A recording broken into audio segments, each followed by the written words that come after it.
자, 그러면 첫 번째 주제로 가도록 하겠습니다. 자, 여러분. 자, 문재인 신년사. 아까 성리모님께서 저보고 신년사 듣느라고 참 욕받다 이러셨는데 아주 저도 인내심을 가지고 들었습니다. 네. 자, 따김파파님 말씀대로 따김파파님 지금 미국에 계신데요. 이 나라 떠나는 순간 난민이 되는 겁니다. 맞습니다. 이민이 아니라 난민입니다. 그리고 이 나라에서 우리가 떠나면은 누가 좋아하겠습니까? 문재인과 그 떨거지들이 좋아할 겁니다. 아, 저 골치 아픈 애들 나갔다고. 우리끼리 마음대로 살아보자고. 이 나라 우리가 다 길도 깔고요. 도로블록도 우리 세금으로 내고 정말 저는요. 뭐 길바닥에 이렇게 보면은요. 이 포장하는 것도 저게 내 돈인데 근데 엉뚱한 데 가갖고 포장하고 있고요. 작년에도 지자체에서 돈 남은데 막 그 멀쩡한 보도블록 다 뜯지 않았습니까? 정말 한심합니다. 이렇게 나라 망치게 둘 수는 없는 거죠. 어머나 뮤즈님 오랜만에 오셨습니다. 뮤즈님께서 오늘도 수고 많으십니다 하면서 슈퍼챗으로 후원해 주셨습니다. 뮤즈님 방송을 위해서 소중히 쓰겠습니다. 감사드립니다. 네, 자 그러면은요, 자 문재인의 이 달나라 신년사 한번 분석해 보도록 하겠습니다. 아주 짤막하게 분석을 해보면은요, 일단 너무 잘 되고 있다는 겁니다. 고용이 증진되고 있고 그 다음에 유사 이래 처음으로 일본의 부품에 대해서 우리가 자급자족하고 수출까지 하고 있다.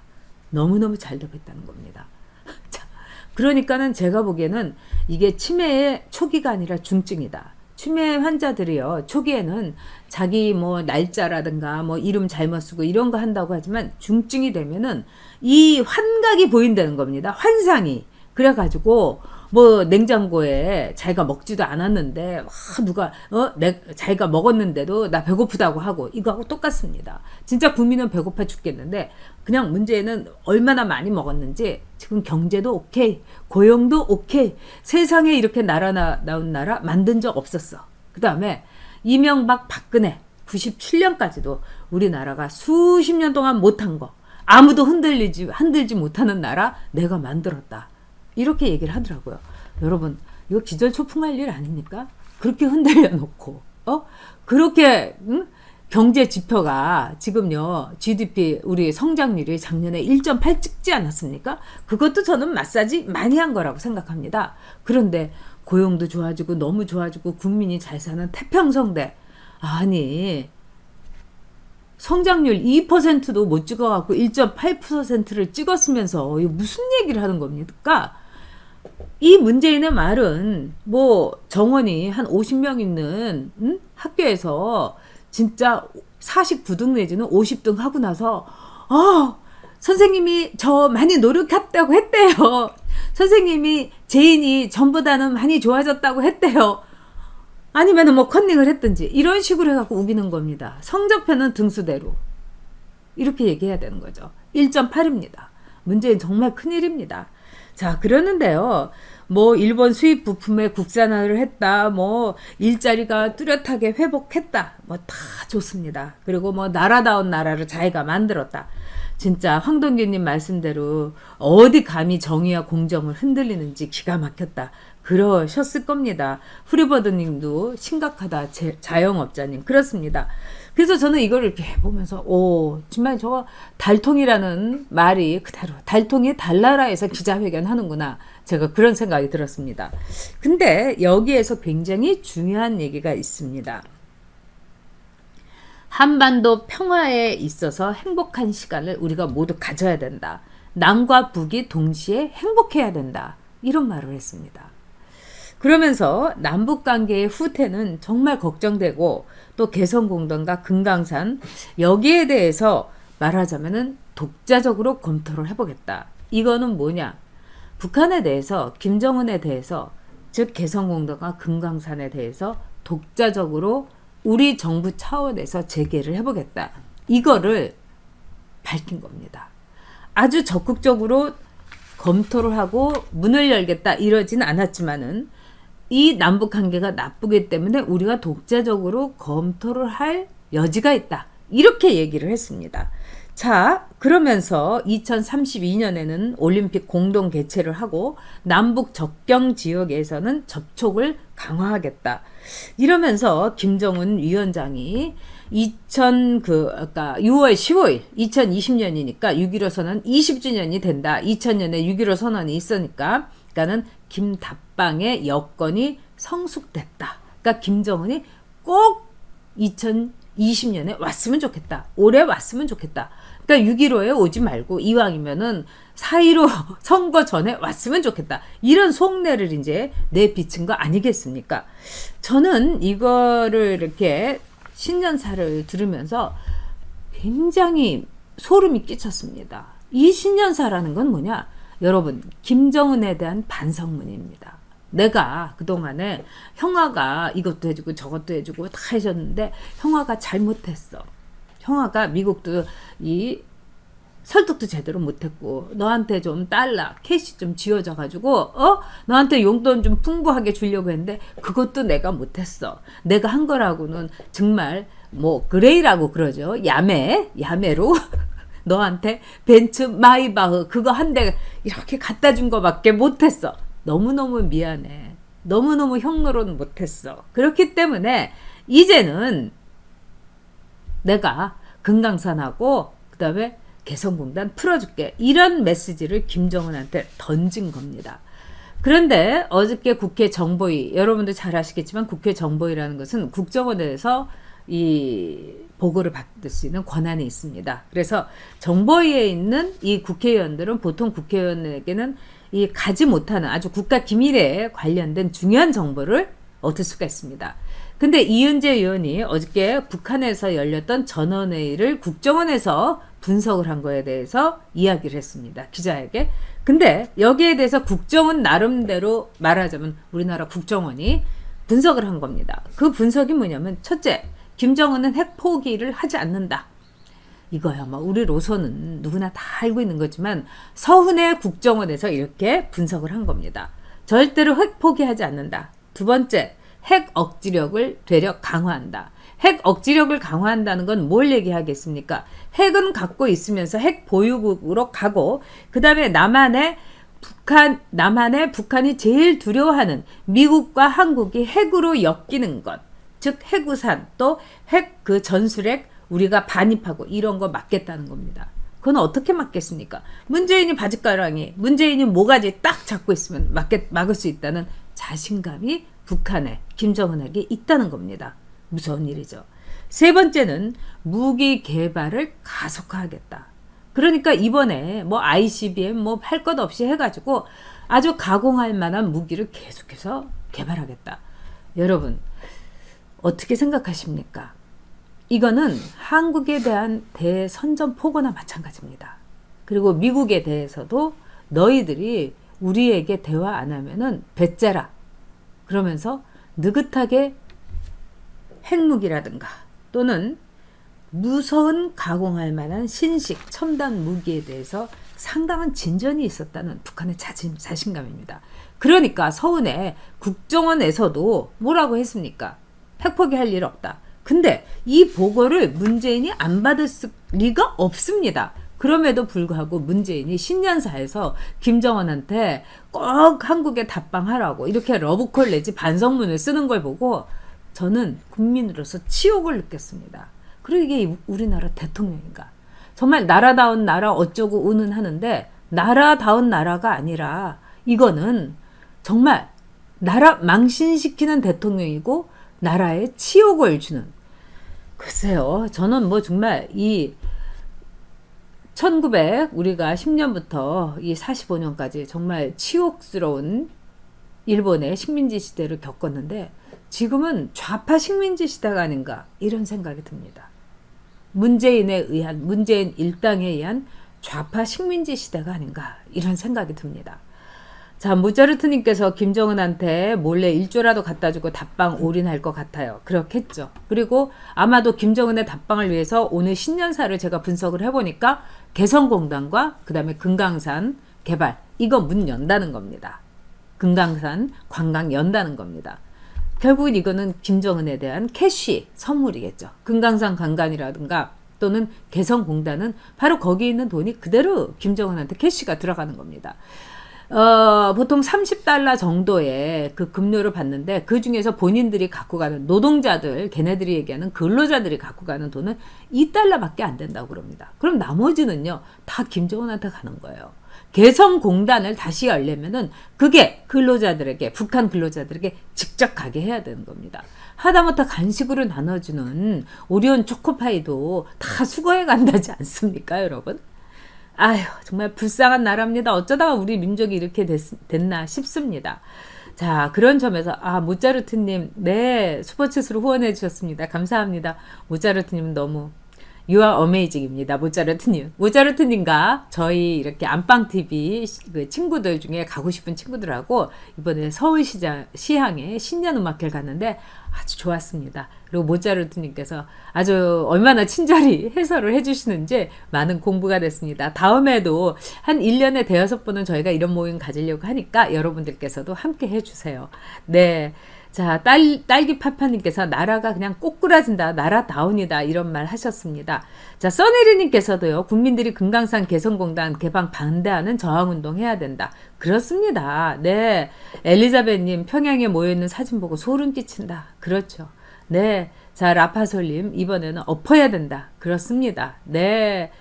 자, 그런데 이번에 신년사와 더불어서 여러분들이 꼭 아주 이 분석을 해봐야 될 기사가 또 뉴스가 있었습니다. 그거는 이 문정인이가 미국에 가서 한 이야기입니다. 근데 이 문정인이가 이제 사전에 이렇게 띄워요.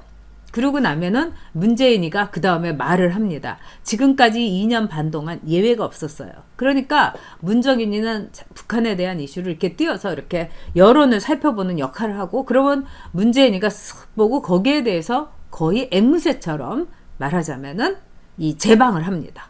이게 이제 대한민국 대통령과 문정인이에요. 그러니까 미국에서 그런답니다. 대북 관계에 있어서의 대통령은 문정인이다. 그래서 미국에서는 문정인한테 정보를 뺏으려고 계속해서 문정인을 이렇게 초대를 하는 겁니다, 여러분. 왜? 문정인이가 하는 말이 그래도 미리 와서 하고 거기서 이제 막 이렇게 뭐 업로드 추워주고 그러면은 또 문정인이가 이 입이 좀 싼 사람이에요. 그래가지고 막 얘기를 해주는 거예요. 그래서 미국으로서는 문정인 일부러 민간 차원의 회의라든가 또는 서클 같은 데서 문정인을 초대를 많이 합니다. 자, 여러분 아마 느끼셨을 거예요. 미국도 꼴보기 싫은데 왜 저 문정인을 저렇게 초대를 많이 할까? 정보를 빼내기 위해서입니다. 결국 문정인의 머릿속에 있는 것이 문재인의 입으로 나오고 그것이 대한민국의 대북 정책이 되기 때문입니다. 그리고 두 번째, 미국이 또 얼마나 호락호락하지 않은 나라인지 문정인이를 주미 대사로 보내려고 했죠. 문재인이가. 그리고 문정인이가 굉장히 원했습니다. 뭐 자식들도 거기서 시민권 갖고 있겠다. 자기는 영주권 갖고 있겠다. 뭐 내가 여차직하면 이 한반도에서 무슨 일 일어날지 모르는데 그 불안한 서울에 있느니 워싱턴에 있으면서 내 자식 내 아들 같이 있으면 좋지. 문정인. 어떻게 보면 우리나라의 좌파들은 뼛속 깊이 친미주의자입니다. 그리고 북한은요, 뼛속 깊이 미국에 있어서 달러가 최고가로 팔리는 친미국가예요. 숙미국가예요, 북한은. 달러의 환율이 제일 높은 나라가 여러분 미국입니다. 지금 뭐 1100 뭐 얼마 1200 이렇게 막 올라가고 있다고 그러지만 북한은요 3000원이에요. 북한 돈으로 하면은 1대 3000입니다. 최고의 달러가 가장 큰 힘을 기울이는 국가죠. 그래서 제가 이제 북한에 갔을 때도 거기에 있는 사람들이 그때만 해도 이제 사람들이 이제 이 김정일 때여서 약간 많이 흐트러져 있었을 때였어요. 그러더니 뭐 이 김정일이가 이제 막판에 이제 공개 처형 같은 것도 좀 덜 하고 국제 관계에 눈치를 보일 때였는데 그냥 저한테 내놓고 좀 달러 있으면 달라고 그러더라고요. 그래서 제가 20불도 주고 막 이랬어요. 그래서 이제 저도 왜 달러를 북한에 갈 때 제가 갖고 갈 리가 없어서 그때 누가 달러를 좀 갖고 가면 좋다고 해갖고 제가 한 60불? 이렇게 갖고 갔어요. 그러고 나서 이제 뭐 다 달라고 해서 에휴, 너무 불쌍하고 막 이런데 옷깃도 다 헤어져 있고 손을 보니까 여러분 요즘 들어서 우리가 물일 많이 해갖고 겨울에 이 손등 튼 사람 볼 수 있습니까? 다 고무장갑 끼고 설거지도 하고 그러잖아요. 근데 옛날엔 진짜 저도 집에서 손님이 하도 많이 오는 집에서 막 설거지 하다가 이렇게 손등이 갈라지고 튼 적이 있었어요. 근데 가서 보니까 북한의 여성들이 여기가 손등이 다 텄더라고요. 너무너무 제가 이제 불쌍해가지고 그냥 있는 달러 다 줬어요. 근데 이제 한국 돈밖에 없었어요. 그 다음에 그래서 제가 내 10,000원짜리 한국 돈이 있대. 우리는 한국 돈 안 좋아합니다. 이러더라고요. 달러였어요. 자, 그런 점에서 이 문정인에 대해서 비토를 한 게 미국입니다. 왜? 쟤한테 정보를 빼내지만 저런 애는 우리가 대사로 맞이할 수 없어. 그래서 문정인에 대해서 미국이 비토를 해갖고 정말 날아간 거죠. 없던 일이 된 거죠. 그래도 이제 꾸역꾸역 문정인이는 이 대통령 통일 외교 안보 자리를 내놓지 않고서 미국에 가서 불러주면 쪼르르 달려가지고 또 막 얘기를 합니다. 그래서 그 점에 있어서는 미국에게는 문정인은 아직도 이용 가치가 있는 인물이다. 이렇게 볼 수 있는 거죠. 자, 그런데 이번에 이런 얘기를 했습니다. 문정인이가. 북한이 비핵화를 먼저 하고 미국은 나중에 보상한다는 전략은 작동하지 않는다. 양쪽이 일종의 타협적 접근을 가지고 나와야 미국이 더 대담할 필요가 있다. 너무 엄격하게 하지 말아라, 미국. 좀 부드럽게 해라. 그 다음에 타성이 주도하게 하지 말라. 너희들 했던 식으로 하지 말고 좀 획 바꿔봐. 이렇게 얘기를 한 겁니다. 아마도 이 문정인하고 이 서훈 국정원장하고는 가기 전에는 사전에 조율이 안 됐던 것 같습니다. 지금 미국은 이미 그 정보를 다 갖고 있는 거죠. 미국은 김정은이가 지금 어디서 뭐 하고 있는지도 다 드론으로 다 내려다보고 있을 거예요. 응? 뭐 솔레이마니를 그런 식으로 일격에 타격을 해갖고 저세상으로 보냈는데 김정은 정도야. 그렇지 않습니까, 여러분? 근데 이런 이야기를 합니다. 문특보는 문재인 대통령이 남북 철도 연결과 개성공단 금강산 관계를 재개를 원했지만은 국제적인 대북 제재로 아무것도 할 수가 없었다. 그래서 문재인이는 북한하고 미국 사이에 샌드위치 신세가 됐다. 이러면서 정말 남북 관계가 꽁꽁 얼어붙었다. 이런 얘기를 했어요. 그런 점에서 우리의 딜레마가 있다. 미국이 돌파구를 만들어주지 않으면 우리는 아무것도 못한다. 그러면서 이런 얘기를 했습니다. 이게 중요한 얘기입니다. 한국은 민주국가고 문 대통령들은 지지자들의 지지가 계속 필요하다. 이건 뭐겠습니까? 대깨문과 민노총, 정교조, 좌파들, 그 다음에 정말 아직도 활동을 하고 있는 공산주의자들, 이른바 붉은 무리들, 이런 사람들의 지지가 필요하다는 거죠. 대깨문과 달좀들의 남북관계에 대해서 굉장히 통일이라든가 이런 걸 원하는 사람들. 그렇기 때문에 그 다음 말이 굉장히 중요한 겁니다. 문 특보는 문 대통령이 신년사에서 북핵 문제 해결에서 미국과 계속 협력하겠다는 방침을 밝힐 것이라면서도 나는 어디까지 언제까지 문 대통령이 그렇게 갈 수 있을지 모르겠다. 이렇게 덧붙였습니다. 자, 그러면 오늘 신년사하고 딱 악귀가 맞는 것 아니겠습니까? 즉 문재인은 오늘 북한의 비핵화라는 말은 한마디도 쓰지 않았습니다. 그래도 한마디 숟가락은 걸쳐내야 되는 거 아닙니까? 북한은 비핵화를 해야 되고 어쩌고 저쩌고. 근데 얘기 안 했어요. 즉 국정원한테 이제 서훈한테 김정은의 전원 회의에서의 이 내용을 다 받은 거죠. 절대로 북한 핵 포기하지 않는다. 근데 뭐 이거 못 들어도 문재인이 지금 아무리 치매에 걸리고 바보라고 할지라도 문재인은 그거 원하는 거 아니겠어요? 김정은이 핵 보유국이 되는 거. 북한이 핵 보유국이 되는 거. 그래가지고 미국으로부터도 우리가 간섭받지 않는 자주독립국가. 이게 나라다운 나라라고 문재인은 생각하는 겁니다. 그렇기 때문에 문재인은 오늘 비핵화에 대해서는 입도 뻥끗하지 않은 거예요. 그러면서 6.15 20주년이기 때문에 와야 된다. 그리고 김정은 위원장이 답방을 할 수 있도록 그러면서 택도 없는 2032년 올림픽 공동 개최 얘기는 하고요. 이거 누가 여러분 정말 귀를 기울이겠습니까? 이렇게 햇소리를 하지만은 이거는 헛소리가 아니다. 이거는 의미심장한 거라는 겁니다. 그래서 아마도 김정은의 답방을 위해서 4월 15일 전에 무조건 개성공단과 금강산 관광 재개를 독자적으로 나라다운 나라의 대통령답게 문재인이는 발표할 걸로 저는 생각됩니다.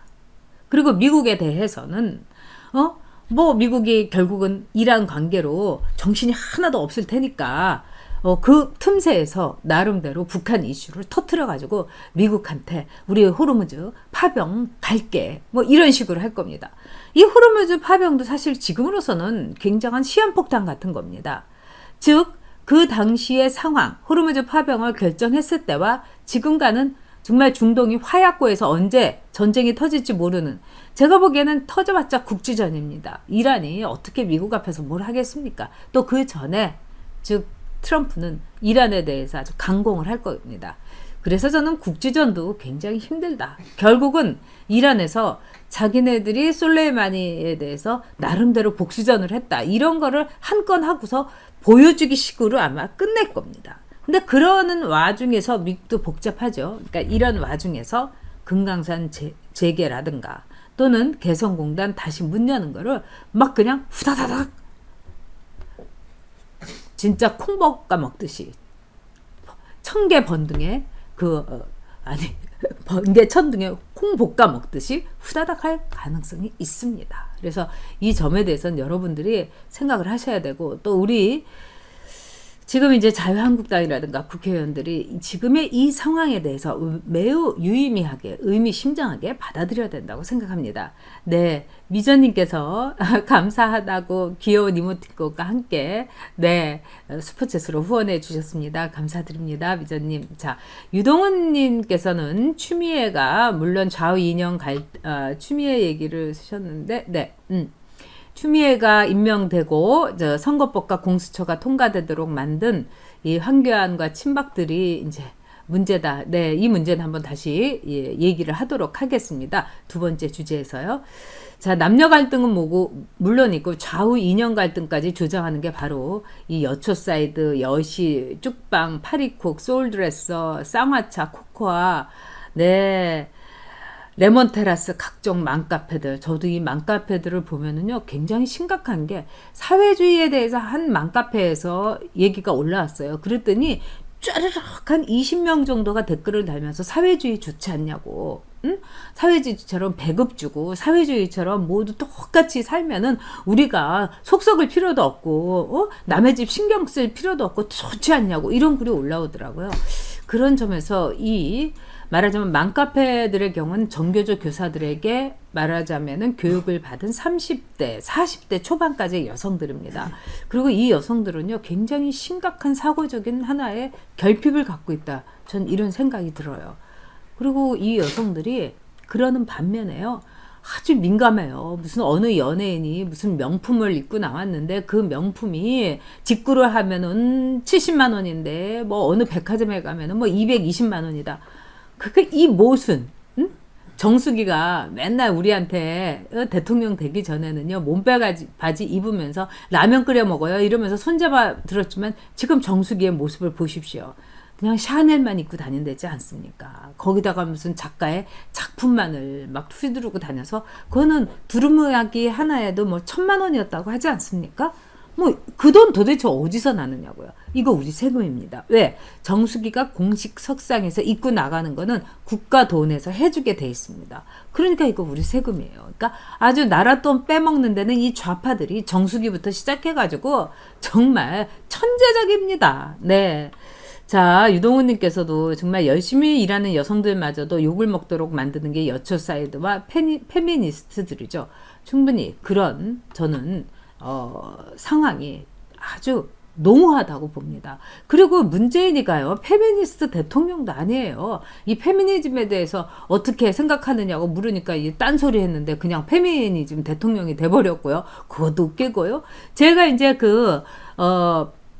국민 면접이라고 해갖고 후보 시절에 물었는데, 문재인 딸 다혜가 자기가 다 일을 해가지고 뭐 200만 원을 버는데 그거를 아이를 돌봐주는 아주머니한테 다 줘야 되는데 이거 나 일을 해야 되나, 집에 있어서 애를 돌봐야 되나, 이러니까 눈을 껌뻑껌뻑하고 글쎄 잘 모르겠는데 뭐 둘 다 뭐 다 장단점이 있지 않냐 이러면서 뭉개더라고요. 응? 정말. 그래서 제가 문다혜가 자기 아버지를 그렇게 싫어한대요. 그래서 아버지하고 사이가 엄청 나쁘답니다. 이해하겠더라고요. 뭐 말을 알아들어야지. 응? 그러니까 문다혜가 아버지를 선거에 끝까지 안 나오다가 막판에 이렇게 나와서 뭐 문바 이러해요 하고 완전히 연기한 거라든가, 그리고 자기 아버지 대통령 되자마자 문바 이런데 다른 나라로 해외 이주한 거나 아버지 못 믿는 거죠. 그러니까 문다혜야말로 알고 있었던 거다 이렇게 볼 수 있죠. 또 그녀는 정의당원이고요. 네, 대한민국 정의로운 문통은 야당 때 대통령 기자회견 질의응답 안 한다고 그렇게 몰아더니 본인은 왜 기자 질의응답을 안 받을까요? 네, 아주 대한민국 정의로운님 아주 그냥 핵심을 짚으셨습니다. 오늘도 30분 주절주절 하면서 쩝쩝거리면서 이 프롬프터 보면서 이거 봤다가 저거 봤다가 완전히 이것도 연결이 안 돼가지고 정말 답답해서 미치겠더라고요. 그러고 나더니 막 거기 있는 이 저기 비서관들이 막 열렬한 박수 치고 이러더니 국무회의하러 갔다는 거예요. 말이 됩니까, 여러분? 기자들에게 질문을 받을 자신이 없어서 그런 거죠. 그러니까 거기는 기자들이 아니 그렇게 태평성대고 고용 일자리 좋아진다는데 한번 보자. 이거 노인 일자리만 좋아진 거 아니냐. 그리고 청년 일자리가 올라갔다고 하는 건 도대체 무슨 근거냐. 이거는 정말 말하자면 통계의 조작이 있었던 겁니다. 지금 청년 일자리가 뭐가, 지금 청년 실업률이 8% 9%가 되는데 무슨 소리를 하고 있는 겁니까? 정말 뻔뻔해요. 게다가 작년에 정말 1.8% 찍었는데 이러면은 국민들 앞에서 정말 돗자리 갖고 석고대지 하면서 죄송합니다. 제가 잘못했습니다. 앞으로는 잘하겠습니다. 그리고 뭐 화합을 하자고요. 뭐 진보와 보수와 남과 북이 이러더니 자기가 찔리긴 찔리는지 저부터 잘하겠습니다. 이 얘기는 하더라고요. 그걸 보면서 아마 그거 비서관이 넣어줬을 겁니다. 대통령님 그래도 이거 안 넣으면 뭐라고 할 텐데 이거 하나 넣으시오. 그러니까 넣어야 되나? 이러고는 이제 아마 넣었을 겁니다.